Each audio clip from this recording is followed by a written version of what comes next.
चला मित्रांनो, आपण क्वेश्चन नंबर 7 स्टार्ट करत आहोत. 7 नंबरचा हा तुमचा क्वेश्चन असणार आहे. क्वेश्चन अजून समजून घेतो. फॉर्मॅट अशी अपेक्षा करतो की फॉर्मॅट तुमचा आता पाठ झाला असेल. एकदम सिंपल फॉर्मॅट आहे. लायबिलिटी बाजूला 4 हेड आहेत, ॲसेट्स बाजूला 3 हेड आहेत, डेफिशियन्सी अकाउंटला 4 नावं, डेबिटला 4 नावं, क्रेडिटला. ठीक आहे, एवढा फॉर्मॅट आहे. तो फॉर्मॅट नेमका काय आहे हे तुम्हाला मी याचा आन्सर सॉल्व करताना समोर जेव्हा मी नोटबुक आणेल तेव्हा ऑलरेडी त्यावर मी आन्सर म्हणजे फॉर्मॅट लिहिलेलं राहणार आहे.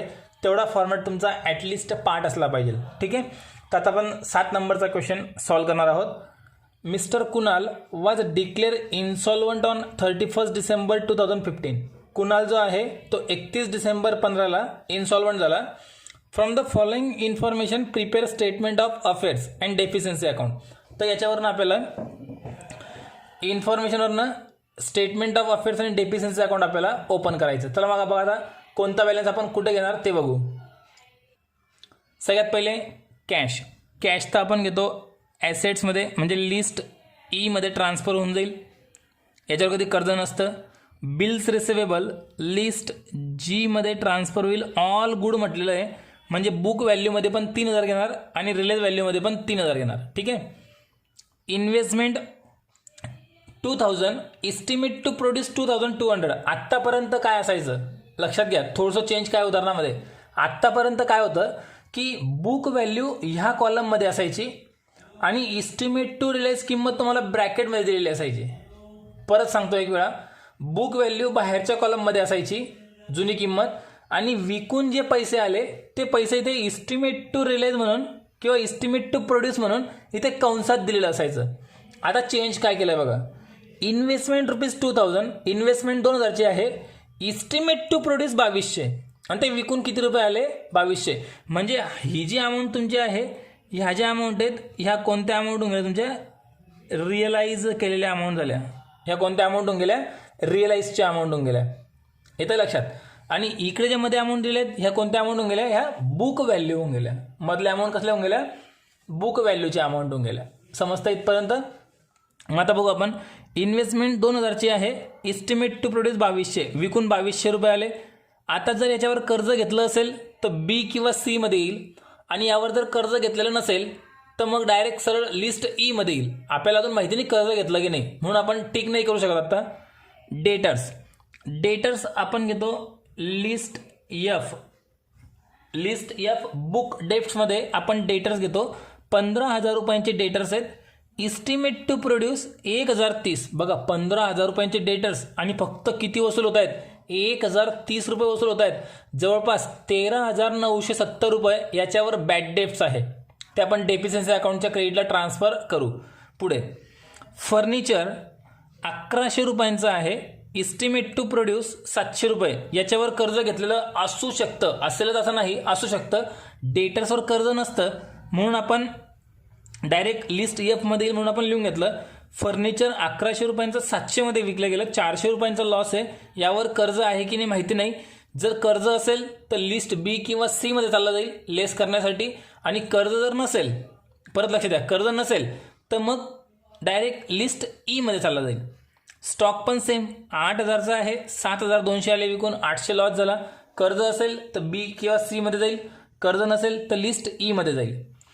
क्रेडिटर्स लिस्ट ए मध्ये जाईल. Tax payable.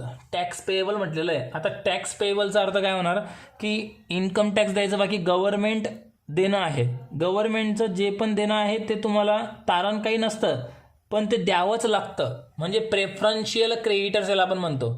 Preferential creditors. मग ते तुमचं लिस्ट डी मध्ये ट्रान्सफर होऊन जाईल. Loan from wife. वाईफकडनं कर्ज घेतलेलं आहे, पत्नीकडनं कर्ज घेतलेलं आहे. तर पत्नीकडनं कर्ज जे पण असेल त्याला काहीच सिक्युरिटी नसते म्हणून ते अनसिक्युअर्ड क्रेडिटर्समध्ये आपण ट्रान्सफर करू लिस्ट ए मध्ये. आता बघा सिक्युअर्ड लोन तारण कर्ज आहे अगेन्स्ट स्टॉक. स्टॉकवर घेतलेलं कर्ज आहे आपण 5000 रुपयांचं. स्टॉकवर आपण किती रुपयाचं कर्ज घेतलं 5000चं. आता बघा वरती येऊ आपण. स्टॉक विकून किती पैसे आले 8000 रुपये बुक व्हॅल्यू होती. इस्टिमेट टू प्रोड्यूस 7200, विकून किती रुपये आले 7200. परत सांगतोय आत्तापर्यंतच्या क्वेश्चनमध्ये मागच्या 6 क्वेश्चनला काय होतं, बुक व्हॅल्यू म्हणजे जुनी किंमत ह्या कॉलममध्ये असायची आणि विकून जे पैसे आले ते मध्ये असायचे दिलेले. आता उलट केलेलं आहे, इथे बुक व्हॅल्यू दिली आहे आणि विकून आलेली किंमत इकडे दिलेली आहे. ती कशी असू दे आपल्याला काही फरक पडणार नाही. आता फक्त आपल्याला समजलं पाहिजे लोनसाठी आपण रिअलाइज व्हॅल्यू वापरतो. विकून आलेली 7,200 रुपये आपल्याकडे विकून आलेली अमाऊंट आहे स्टॉक 7,200 आणि त्यावर आपण कर्ज किती घेऊन ठेवलं आहे, फक्त 5,000 रुपये. हे बघा इथे अशा अमाऊंटवर कर्ज आहे. कर्ज किती 5,000 आणि स्टॉक विकून किती पैसे येत आहेत 7,200. भले तो 8,000चा 7,200 मध्ये विकला, 800 लॉस झालेला आहे, पण विकून आलेल्या किमतीमध्ये हा स्टॉक पूर्ण पेड होतोय की नाही, हे लोन पूर्ण पेड होतोय की नाही. मग हे जर कर्ज पूर्ण पेड होतोय तर आपल्याला हा स्टॉक लिस्ट बी मध्ये फुल्ली सिक्युअर्ड क्रेडिटर्समध्ये घ्यावं लागेल. कुठे घेणार आपण, लिस्ट बी फुल्ली सिक्युअर्ड क्रेडिटर्समध्ये आपल्याला घ्यावं लागेल. आणि लिस्ट बी मध्ये घेतल्यानंतर हा स्टॉक पुन्हा ई मध्ये जायला नको. त्यानंतर याच्यावरचा जो लॉस प्रॉफिट आहे तो डेफिशियन्सी अकाउंटला मात्र आपल्याला लिहावा लागेल. इतकं क्लिअर झालं. नेक्स्ट लोन बघू आपण, लोन सिक्युअर्ड बाय इन्व्हेस्टमेंट. आता पुन्हा कर्ज आहे, पण आता कशावर कर्ज घेतलंय, इन्व्हेस्टमेंटवर आपण कर्ज घेऊन ठेवलंय आणि इन्व्हेस्टमेंटची अमाऊंट किती आहे लोनची अमाऊंट किती आहे 6,000. वरती बघू आपण इन्व्हेस्टमेंटची अमाऊंट किती आहे 2,000ची इन्व्हेस्टमेंट आहे. विकून 2,200 रुपये आले, जास्त अमाऊंट आली 200 रुपये, पण त्यावर कर्ज किती आहे 6,000 रुपये कर्ज आहे. कर्ज पूर्ण पेड होईल का, बिलकुल नाही होणार. मग लिस्ट सी पार्टली सिक्युअर्ड क्रेडिटर्समध्ये आपण त्याला ट्रान्सफर करू. पार्टली सिक्युअर्ड क्रेडिटर्स म्हणजे ही इन्व्हेस्टमेंटची अमाऊंट लिस्ट सी मध्ये आल्यानंतर ई मध्ये यायला नको, पण त्यावरचा लॉस प्रॉफिट जो असेल तो डेफिशियन्सी अकाउंटला आपण ट्रान्सफर करू. इथपर्यंत क्लिअर झालं. बिल्स पेएबल लिस्ट ए मध्ये आपण घेतो. बिल्स पेएबल लिस्ट ए मध्ये घेतो. Bills receivable discounted ₹5,000. 5,000चं बिल डिस्काउंट केलंय, हा लॉस नाही आपला. त्यातून जे डिसऑनर होतील किंवा बॅडची अमाऊंट असेल तो आपला लॉस असतो. Bill discounted ₹5,000 likely to be dishonour 1,000. आणि किती रुपये डिसऑनर झालेले आहेत 1,000 रुपये डिसऑनर झालेले आहेत. आणि ह्या 1,000चे आपण किती परिणाम करणार, 2 परिणाम करतो. एक लिस्ट ए मध्ये घेतो आणि एक अदर लॉसमध्ये घेतो. लिस्ट ए मध्ये आणि अदर लॉसमध्ये. तुम्ही तुमच्या वहीवर पेन्सिलने लिहून ठेवा व्यवस्थित किंवा रेड पेनने लिहून ठेवा. ॲसेट्समध्ये लिस्ट ए मध्ये बघा, लिस्ट ए मध्ये आणि अदर लॉसमध्ये इतक्या 2 ठिकाणी आपल्याला हे 1,000ची अमाऊंट घ्यायची. बिल किती रुपयांचं डिस्काउंट केलं त्याची काही घेणं नाही. त्यातनं किती बुडणार आहेत किंवा किती बॅड आहेत ती अमाऊंट आपली 2 ठिकाणी लिस्ट ए मध्ये आणि अदर लॉसमध्ये. क्लिअर इथपर्यंत. आता पुढच्या पेजवर काय म्हटलंय बघू आपण, नेक्स्ट पेजवर. तर बघा हे बघा तुमच्यासमोर नेक्स्ट पेज आहे. काय म्हटलंय,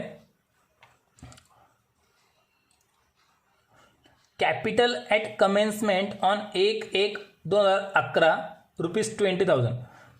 कमेन्समेंट म्हणजे सुरू करणे. जेव्हा बिझनेस सुरू केला 1/1/2011 मध्ये तेव्हा कॅपिटल होतं 20,000. कॅपिटल आपण सरळ डायरेक्ट डेफिशियन्सी अकाउंटच्या डेबिटला घेतो, एकच परिणाम होईल 20,000. Losses for 5 year 9,500. आणि 5 वर्ष बिझनेस केला तर 5 वर्षामध्ये लॉस झाला 9,400. Net loss in business deficiency अकाउंटच्या क्रेडिटला घेतो. Interest on capital 1,000 per year. Interest on capital आपण डेफिशियन्सी अकाउंटच्या डेबिटला घेतो, पण पर इयर म्हटलं इथे आपण किती वर्ष बिझनेस केलाय 5 वर्ष बिझनेस केलेला आहे. इथे पण म्हटलंय 5 वर्ष आणि तारखेवर आपल्याला समजून जाईल 5 वर्ष बिझनेस केलाय. मग इंटरेस्ट ऑन कॅपिटल 1,000 गुणिले 5 करणार. विड्रॉल्स फॉर बघा सगळ्यात महत्त्वाची ॲडजस्टमेंट, थोडं फसवलं इथे पण सोपी ॲडजस्टमेंट आहे. Withdrawals for whole period. Whole period म्हणजे पूर्ण वर्ष, पूर्ण पिरियडचं 15,000 15,000 रुपये पूर्ण पिरियडचा 15,000 रुपये विड्रॉल आहे. ड्रॉइंगची अमाऊंट आहे, डेफिशियन्सी अकाउंटच्या क्रेडिटला घेऊ. Including ₹10,000 for marriage of his daughter. आणि त्यातनं 15,000 मधून 10,000 रुपये कसले होते मुलीच्या लग्नासाठी वापरलेत. मुलीच्या लग्नासाठी वापरले, हा पण तो वैयक्तिक खर्च आहे. मुलीच्या लग्नासाठी जरी वापरले असतील तरी पण हा वैयक्तिक खर्च आहेच आणि तो याच्यामध्येच इन्क्लूड आहे. म्हणजे आपल्याला फक्त 15,000 वाली अमाऊंट घ्यायची आहे, 10,000 वाली अमाऊंट आपल्याला कुठंच घ्यायची नाही. क्लिअर आहे का बघा, आपल्याला अमाऊंट फक्त कोणती घ्यायची 15,000ची, 10,000ची घ्यायची नाही. 15 घेतली म्हणजे 15 मध्ये इन्क्लुडिंग समाविष्ट असणे. त्या 15 मध्ये हे 10 ऑलरेडी समाविष्ट आहेत आणि 10 पण ड्रॉइंगच आहे आणि उरले 5 पण ड्रॉइंगच होते. म्हणून आपल्याला फक्त कोणती अमाऊंट घ्यायची आहे 15,000 आणि पूर्ण क्वेश्चन संपला. ठीक आहे. आता आपण आन्सर याचं सॉल्व करू. तर बघा आता इतका फॉर्मॅट तुमचा ॲटलिस्ट पार्ट असला पाहिजे, याला काहीच ऑप्शन नाही. वरती स्टेटमेंट ऑफ अफेअर्स वगैरे नाव टाकलं की मग इथे ग्रॉस लायबिलिटी, हा इतका फॉर्मॅट तुम्हाला पार्ट करावाच लागेल, याला कोणताच ऑप्शन नाही. फॉर्मॅट जर पार्ट असेल तर हे मार्क आपले पक्के होतील. तर आपण आता क्वेश्चन बघू, बॅलन्सेस ट्रान्सफर करू. समोर क्वेश्चन असणार नाही आहे म्हणून मी ग्रुपवर सेंड केलेला क्वेश्चन अगोदर तुमच्या वहीमध्ये लिहिलेला असणं आवश्यक आहे, तरच तुम्हाला आन्सर समजेल. ठीक आहे, बॅलन्सेस ट्रान्सफर करू. सगळ्यात पहिले पद्धत काय आपली, list B fully secured creditors आणि list C partly secured creditors, याच्यामध्ये कोणत्या कोणत्या अमाऊंट येणार आहेत ते आपण टिक करून घेतलेले असतात, म्हणून त्या अगोदर सॉल्व करून घ्यायच्या आणि फक्त नंतर बॅलन्सेस ट्रान्सफर करायची आपल्याला गरज पडते. म्हणून फुल्ली सिक्युअर्ड क्रेडिटर्समध्ये येणारा बॅलन्स कोणता होता बघा, फुल्ली सिक्युअर्ड. लिस्ट बी म्हटलं बघा आपण, स्टॉकवर कर्ज होतं, स्टॉकची अमाऊंट, स्टॉकची लोनची अमाऊंट आहे, स्टॉक सिक्युअर्ड लोन म्हटलंय बघा 5,000 रुपीज. सिक्युअर्ड लोन किती म्हटलंय, 5,000 रुपये सिक्युअर्ड लोन म्हटलेलं आहे. फुल्ली सिक्युअर्ड लोन आहे 5,000 रुपये. आणि त्याच्यावर जे कर्ज घेतलेलं आहे, कर्ज ज्याच्यावर घेतलं स्टॉकवर, ते स्टॉक विकून बघा वरती अमाऊंट किती आली आहे, 7,200 रुपये विकून आलेली अमाऊंट आहे. 7,200 विकून आलेली अमाऊंट आहे. 5,000 रुपयाचं कर्ज आणि 7,200 रुपये सिक्युरिटी. कर्ज पूर्ण पेड होतोय आणि कर्ज पेड करून आपल्याकडे शिल्लक राहत आहेत 2,200 रुपये. याला आपण म्हणणार सरप्लस, याला आपण नाव द्यायचं सरप्लस. आणि हा 2,200 रुपयांचा सरप्लस आपण इथे ट्रान्सफर करायचा असतो लिस्ट जी मध्ये, बिल्स रिसिवेबलच्या खाली सरप्लस ॲज पर कॉन्ट्रा म्हणून. म्हणजे फुल्ली सिक्युअर्डचा विषय संपला. ठीक आहे, आता याच्यानंतर लिस्ट सी मध्ये काय येणार आहे बघा. लिस्ट सी मध्ये आपण असं पण करू शकतो, स्टॉकची अमाऊंट इथे लिहिली गेली तर स्टॉक विकून जो लॉस प्रॉफिट झाला तो लगेच ट्रान्सफर करा किंवा नंतर करा, काहीच फरक नाही पडत. लिस्ट सी, आता लिस्ट सी मध्ये कोणतं कर्ज येणार आहे, लोन सिक्युअर्ड बाय इन्व्हेस्टमेंट, इन्व्हेस्टमेंटचं कर्ज येणार आहे. आणि इन्व्हेस्टमेंटवर आपण कर्ज किती घेतलंय रे, 6,000 रुपये कर्ज घेतलंय इन्व्हेस्टमेंटवर. आणि वरती बघा इन्व्हेस्टमेंट विकून पैसे येत आहेत 2,200 रुपये. इन्व्हेस्टमेंट विकून पैसे येत आहेत 2,200 रुपये. 6,000 रुपयांचं कर्ज आणि 2,200 रुपये इन्व्हेस्टमेंट विकून येत आहेत. म्हणजे अजून पण किती कर्ज पेड करायचं बाकी आहे, 3,800. आता या उरलेल्या 3,800 रुपयांवर कोणत्याच प्रकारची सिक्युरिटी नाही. आता जर कोणत्याच प्रकारची सिक्युरिटी याच्यावर नाहीच आहे तर हे अनसिक्युअर्डमध्ये येऊन जाईल. आणि अनसिक्युअर्ड जे अमाऊंट बघा इथे बाहेर येतात तेव्हा ॲटोमॅटिक त्या अमाऊंटमध्ये ही अमाऊंट ॲड होऊन जाईल. ठीक आहे, आता इथे आपण लिहून घेतले हे 5,000, इथे लिहून घेतले हे 6,000. आता ग्रॉस लायबिलिटीचा कॉलम तुम्हाला दिसणार नाही आहे कारण इकडचं पूर्ण दिसलं पाहिजे तुम्हाला. ग्रॉस लायबिलिटीचा कॉलम तुम्हाला मी थोडंसं हाईड करतो, लक्षात घ्या, म्हणजे तुम्हाला पूर्ण क्वेश्चन व्यवस्थित दिसेल. हां, आता फक्त तुम्हाला बॅलन्सेस ट्रान्सफर करायची गरज आहे. एक एक बॅलन्सेस स्टार्टिंगपासून वाचू आणि त्याचे लॉस प्रॉफिट वगैरे सगळे आपण ट्रान्सफर करू. पूर्ण स्क्रीनवर बघा, तुम्हाला पूर्ण क्वेश्चन समोर व्यवस्थित दिसेल. सगळ्यात पहिले कॅश. कॅश आपण घेतो लिस्ट ई मध्ये 2,900 रुपये. दोघी कॉलममध्ये अमाऊंट सारखी आली पाहिजे, 2,900 याच्यावर कधीच लॉस प्रॉफिट होत नाही. बिल्स रिसिवेबल ऑल गुड म्हटलेलं आहे 3,000 रुपये. लिस्ट जी मध्ये घेऊन टाकू बिल्स रिसिवेबल 3,000. लॉस प्रॉफिट काहीच नाही आहे, सोडून द्या. इन्व्हेस्टमेंट 2,000 रुपयांचे 2,200 मध्ये विकलेली आहे. इन्व्हेस्टमेंट तर बघा आपण इथं यूज करून घेतली, म्हणजे इन्व्हेस्टमेंट तुम्हाला लिस्ट ई मध्ये पुन्हा नाही लिहिता येणार, पण त्यावरचा लॉस प्रॉफिट मात्र ट्रान्सफर करावा लागेल. 2,000 रुपयांची इन्व्हेस्टमेंट 2,200 मध्ये विकली तर प्रॉफिट झाला आहे आपल्याला 200 रुपये. मग अदर प्रॉफिटमध्ये आपण 200 रुपये ट्रान्सफर करायचे इन्व्हेस्टमेंटच्या नावाने. नंतर डेटर्स 15,000 रुपयांचे 1,030 मिळत आहेत. बुक डेप्ट्समध्ये पुन्हा नाव देऊ आपण डेटर्स. बुक व्हॅल्यू 15,000 आणि वसूल किती होत आहेत फक्त 1,030 रुपये. जवळपास इथे 13,970 रुपये इतके आपले बॅड डेप्स आहेत. मग बॅड डेप्समध्ये इथे घेऊ आपण डेफिशियन्सी अकाउंट्सच्या क्रेडिट साईडला 13,970 रुपये. 13,970 रुपये इथपर्यंत क्लिअर झालं. Next furniture. फर्निचरवर आपण वाचलं कोणतंच कर्ज नाही आहे, तर फर्निचर लिस्ट ई मध्ये आपल्याला घेता येईल फर्निचर, अमाऊंट 1100 रुपये आणि विकून अमाऊंट आली 700 रुपये. 1100 रुपयांचे फक्त 700 रुपये आले. 400 रुपये लॉस झालेला आहे. लॉस तुम्हाला अदर लॉसमध्ये घ्यावा लागेल. फर्निचर 400 रुपये. त्यानंतर स्टॉक आहे. स्टॉक तर आपण बघा इथे यूज केला 7200, म्हणजे स्टॉक तुम्हाला परत ॲसेट्सला नाही घेता येणार, पण त्यावरचा लॉस झालेला जो आहे 800 रुपये तो ट्रान्सफर करावा लागेल. तर स्टॉक 8000 रुपयांचा 7200 आलेला आहे. जो लॉस झाला आहे 800 रुपये, तो 800 रुपये लॉस तुम्हाला डेफिशियन्सी अकाउंट्सच्या क्रेडिटला घ्यावा लागेल. डेफिशियन्सी अकाउंट्सच्या क्रेडिटला घ्यावा लागेल. नंतर क्रेडिटर्स आहेत 15000 रुपये. इथं पुन्हा नाव देऊन टाकू, क्रेडिटर्स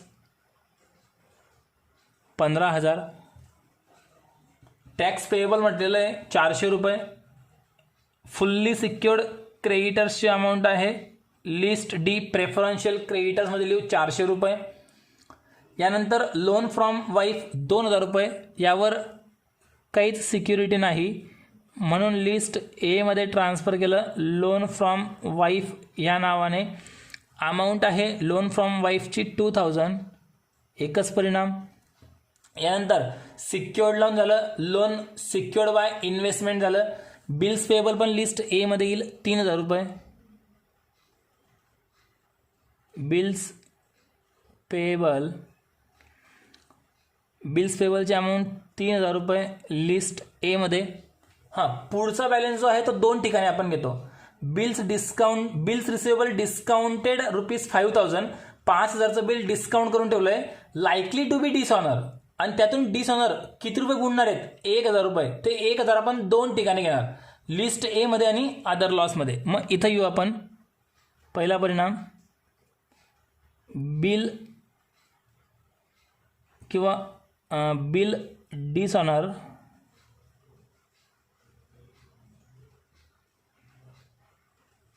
याला आपण डिस्काउंटेड बिल डिसऑनर असं म्हटलं तरी पण चालतं. आणि जी डिसऑनरची अमाऊंट आहे तीच घेणार आणि एक अदर लॉसमध्ये परिणाम करू. डिस्काउंटेड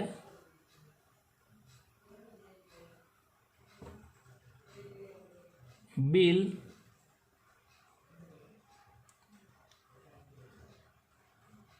डिसऑनर 1000 रुपये.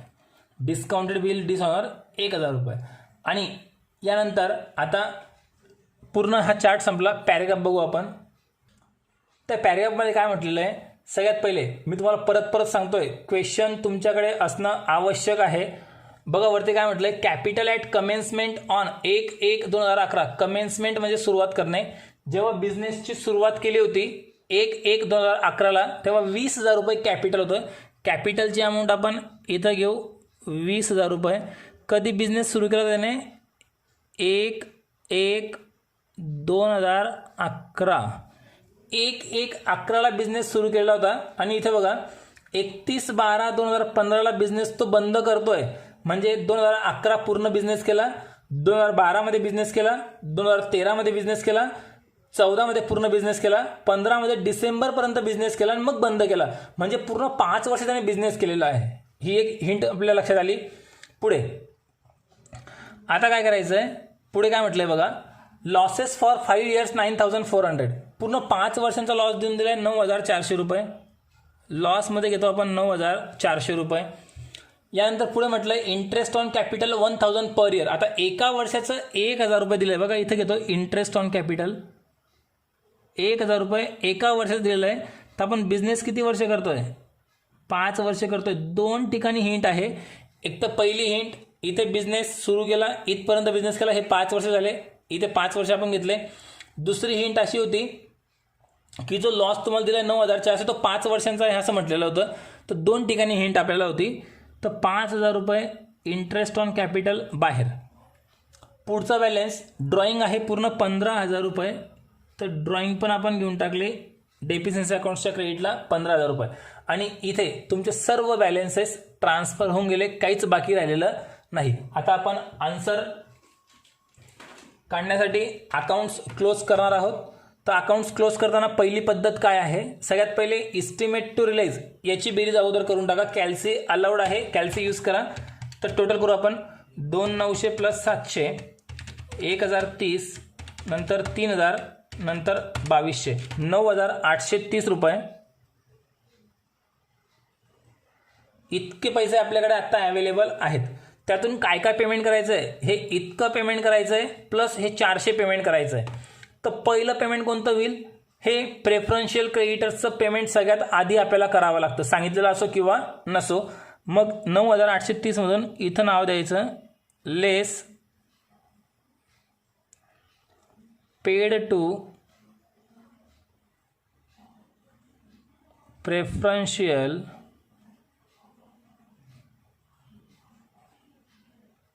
क्रेडिटर्स 400 रुपये. प्रेफरन्शियल क्रेडिटर्सला पेमेंट करून टाकलं, बॅलन्स उरला 9430 रुपये आपल्याकडे. इथून लेस केले, इथं पण नाव दिलं आहे आपण, इथून पण लेस करून टाका, अमाऊंट बाहेर नील. इथपर्यंत तुमचं आन्सर क्लिअर झालं. आता 9830 मधून 400 गेले, 9430 आपल्या गल्ल्यामध्ये शिल्लक आहेत. आता काय करायचं, लायबिलिटी साईडची टोटल करायची. आता काय करायचं आहे, लायबिलिटी बाजूची आपण टोटल करायची आहे. ती टोटल करू. बघा सगळ्यात पहिले स्क्रीनवर तुम्हाला दिसतंय 15000 रुपये अनसिक्युअर्ड क्रेडिटर्समध्ये, परत 2000, परत 3000, नंतर 1000, नंतर 3800, एकूण 24800 रुपये इतकी टोटल इथपर्यंत आली. 24800 ती घ्यायची या साईडला 24800. 24800 मधून 9430 लेस करायचे, बॅलन्स उरला 15370 रुपये. जे 15370 उरले त्याला आपण नाव द्यायचं list H deficiency. List H deficiency हा बॅलन्स कुठे दिलेला नाही, आपण तो शोधून काढला. लक्षात घ्या, हा बॅलन्स आपण शोधून काढलेला आहे. आता हा बॅलन्स अदर प्रॉफिटमध्ये आपण इथं घ्यायचा. लिस्ट एच डेफिशियन्सी 15370 रुपये.